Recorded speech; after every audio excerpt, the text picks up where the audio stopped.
Vitória não precisou fazer grandes contratações para chegar à final do Campeonato Brasileiro. A maioria dos jogadores foi revelada aqui mesmo na Toca do Leão. Esse time eliminou Flamengo, Santos, Corinthians, passou invicto pelas semifinais e é também a equipe que mais fez gols no campeonato. Você lembra do Vitória da Bahia, finalista do Campeonato Brasileiro de 93, com vários jogadores conhecidos?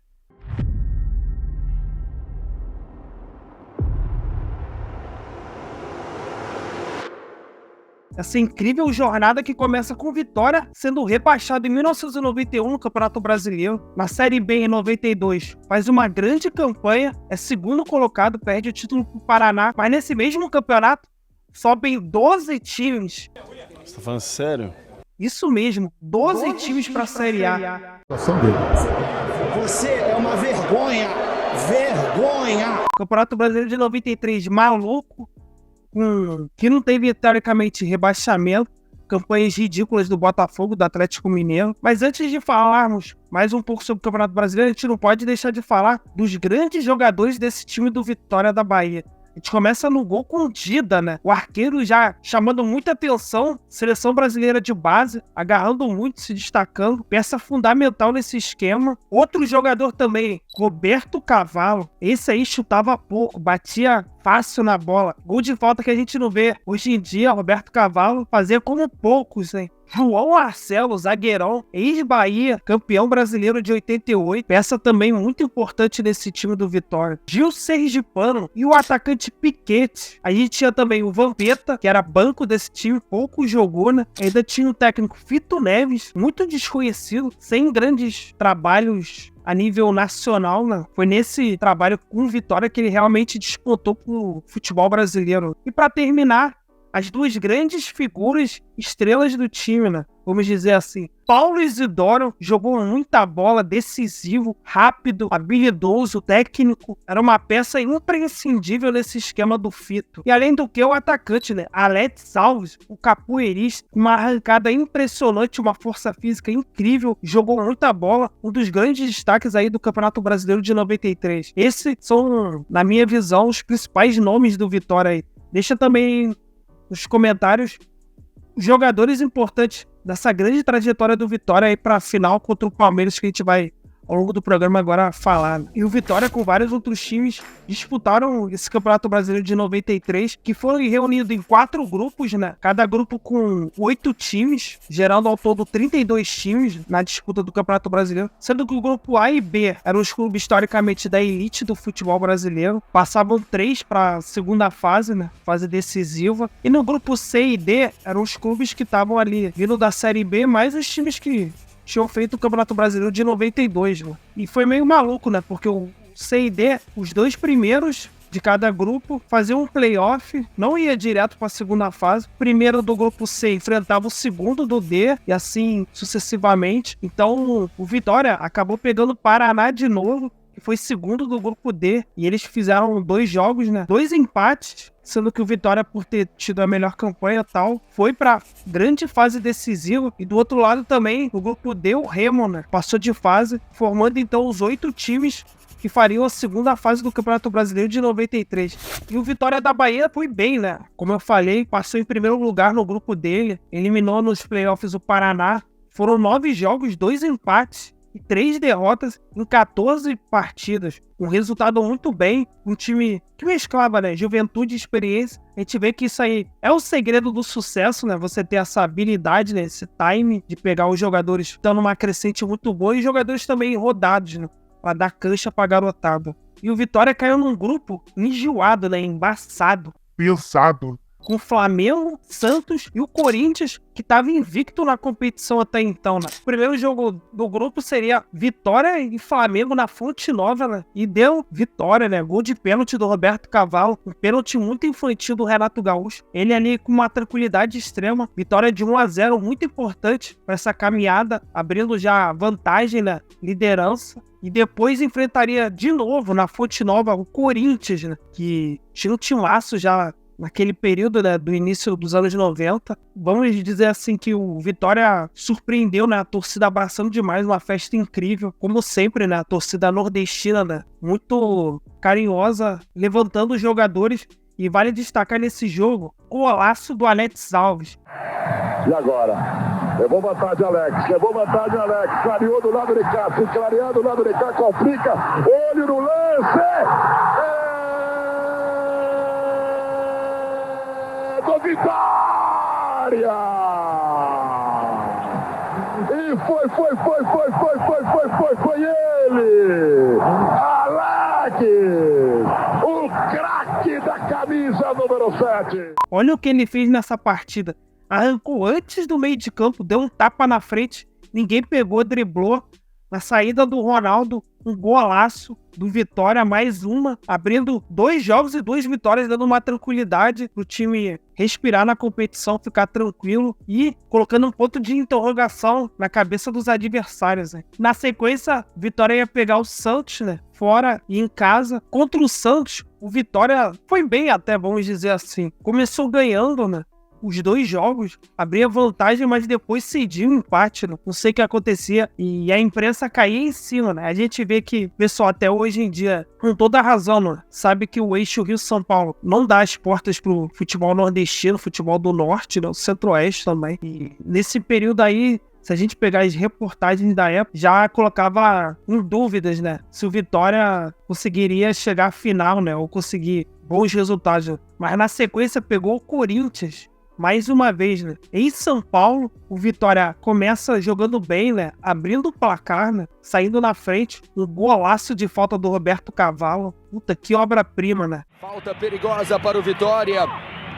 Roberto Cavalo na cobrança. 0-0.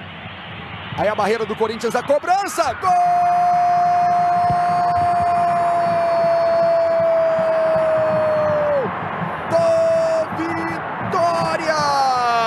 Roberto Cavalo! E mais uma vez, o Vitória cede o empate, tem jogador a menos, recebe uma pressão absurda, mas mesmo assim consegue um empate, que seria de extrema importância nesse momento do campeonato. E para terminar, pegaria o Flamengo, né? Que estava numa situação bem complicada da competição, com um público ridículo no Maracanã, 1.000 e poucas pessoas, quem diria, né?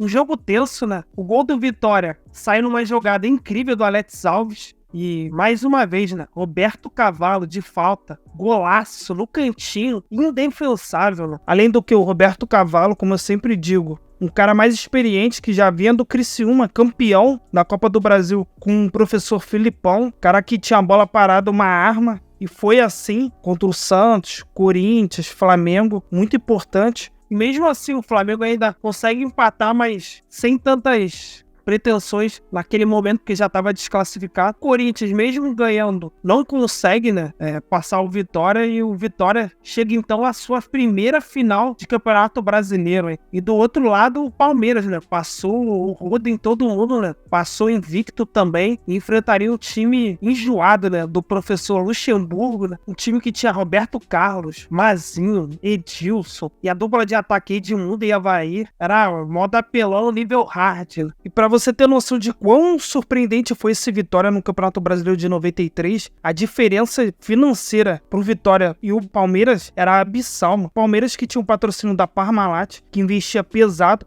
E para você ter noção, o salário do Edmundo era o que o elenco do Vitória ganhava, né? Esse time eliminou Flamengo, Santos, Corinthians, passou invicto pelas semifinais e é também a equipe que mais fez gols no campeonato, 39 até agora. E olha que esses não são os números que mais impressionam. A soma do que os 24 jogadores do Vitória ganham por mês é inferior ao salário que Edmundo sozinho recebe no Palmeiras. $30 mil, 8 milhões de cruzeiros reais.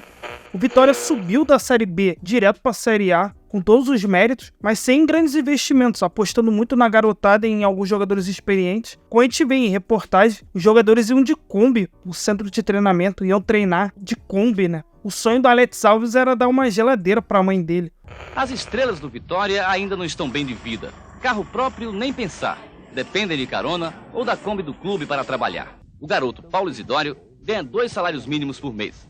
Alex ganha um pouco mais, 75 mil cruzeiros reais. E só com os prêmios dos últimos jogos, conseguiu realizar o sonho da mãe. Deu a ela uma geladeira de presente. Já comprei, substituí a vela, né? Minha mãe tá muito feliz. Só que tem muitas coisas em casa que tem que comprar, mas com muito sacrifício, com minha força de vontade. Eu vou dar tudo para ela pouco a pouco, que ela vai ficar muito feliz. Hoje em dia a realidade é outra. A gente vê que o jogador já chega a dar uma casa, um carro conversível. Era outra realidade, né? Outros tempos, o mundo pensava diferente, não tinha rede social, não tinha internet, ainda estava engatinhando essas coisas. E o quão absurdo e surpreendente, com todos os méritos, o Vitória chegou a essa final muito importante na história do futebol brasileiro, não só do nordestino, mas do futebol brasileiro. Primeiro jogo na Fonte Nova, né? 80 mil pessoas, uma festa incrível. Mais uma vez eu falando da torcida do Vitória, que abraçou muito o time, né? Como os times nordestinos, mais uma vez eu venho aqui falar, né? Que é uma característica, né? Muito calorosa, muito fervorosa, apaixonada. E o time começou bem, né? Pressionando, tendo chance. O Palmeiras tendo dificuldade também. Só que o time era muito apelão, né? Pra você ter noção, o único gol do jogo, o gol do Edilson, foi um toque surreal de gênio do Evaí, de calcanhar, quebrando toda a defesa. O Edilson ali, de forma também muito tranquila, abriu o placar 1-0, vitória do Palmeiras por 1-0, já dando vantagem, né? No jogo que seria no Morumbi, né? E mais no jogo do Morumbi também, uma torcida incrível, né? Quase 100 mil pessoas no Morumbi. O Palmeiras liquidou logo no primeiro tempo, né? Primeiro, uma jogada do Roberto Carlos, né? Ele que achou o Evaí, né? Oportunista como sempre, abrindo o placar 1-0. E mais uma vez, né? Jogada de gênio. César Sampaio dá um 3 dedos na bola, que ele acha o Edmundo no meio da defesa. O animal ali naquele momento estava iluminado, né? Marcando o segundo gol logo no primeiro tempo, já tirando qualquer chance do Vitória. Até teve algumas chances, mas pouco fez. Mas aqui a gente não tá pra falar coisa ruim do time do Vitória, que com toda a justiça, todo o merecimento, chegou a uma final de Campeonato Brasileiro dificílimo, pegou um Santos, Flamengo e Corinthians, e mesmo assim foi super bem. Tinha um time que batia de frente com qualquer um. E a gente não pode deixar de falar que no prêmio Bola de Prata de 93, tirando os jogadores de times paulistas, a gente teve os jogadores do Vitória também da Bahia. O Dida no gol, Paredão, peça fundamental. A gente também não pode deixar de falar do Roberto Cavalo no meio de campo. Como eu falei em vários momentos, o Roberto Cavalo, peça fundamental ali na engrenagem do meio de campo. E também o atacante Alex Alves, né? Ao lado do Rivaldo e do Edmundo. Nada mal pro garoto, hein? E depois, o que os principais jogadores fizeram? O Dida, a gente não precisa nem falar, foi agarrar no Cruzeiro. Já era um goleiro de seleção brasileira sub-20, depois olímpica, depois foi pra principal. Carreira impressionante. O Alex Alves, o artilheiro, também depois foi pro Palmeiras. Quem diria, hein? Pro Palmeiras. Depois rodou também Juventude, Portuguesa. Cruzeiro, fez uma história linda. Hertha Berlim, também um jogador muito rodado. Roberto Cavalo jogou mais um tempo e depois foi jogar no Botafogo ali de 94, 95, sendo uma das bases ali pro que seria depois o elenco campeão brasileiro de 95. Paulo Isidoro, outro jogador também muito importante, foi jogar, adivinha onde? No Palmeiras, claro. O Verdão tava cheio do dinheiro, pegou logo os garotos que estavam jogando demais, né? O Piquete também, outro jogador muito importante que fez seus gols em momentos decisivos. Ele ficou mais um tempo e depois foi jogar no Paraná. Deu uma rodada, mas já estava longe da sua forma física devido às lesões, né? E para terminar, o atacante Claudinho. Pouca gente lembra dele, mas foi o artilheiro desse time do Vitória. Depois rodou por vários times. Saiu do Vitória, né? Porque estava emprestado. Fez uma história muito bonita no futebol mexicano, né? Onde se aposentou. E aí, se você gostou do vídeo, compartilhe. Comente aí, deixa a sua opinião que a gente vai dialogando, trocando uma ideia. E dê novas sugestões aí de pauta aí. Valeu, tamo junto, até a próxima.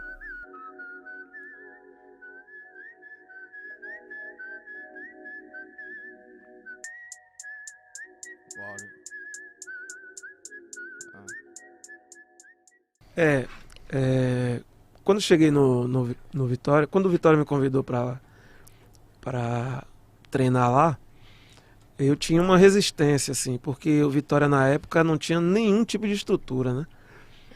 E era como se eu estivesse na escolinha de rua, né? Só que tinha a camisa, né?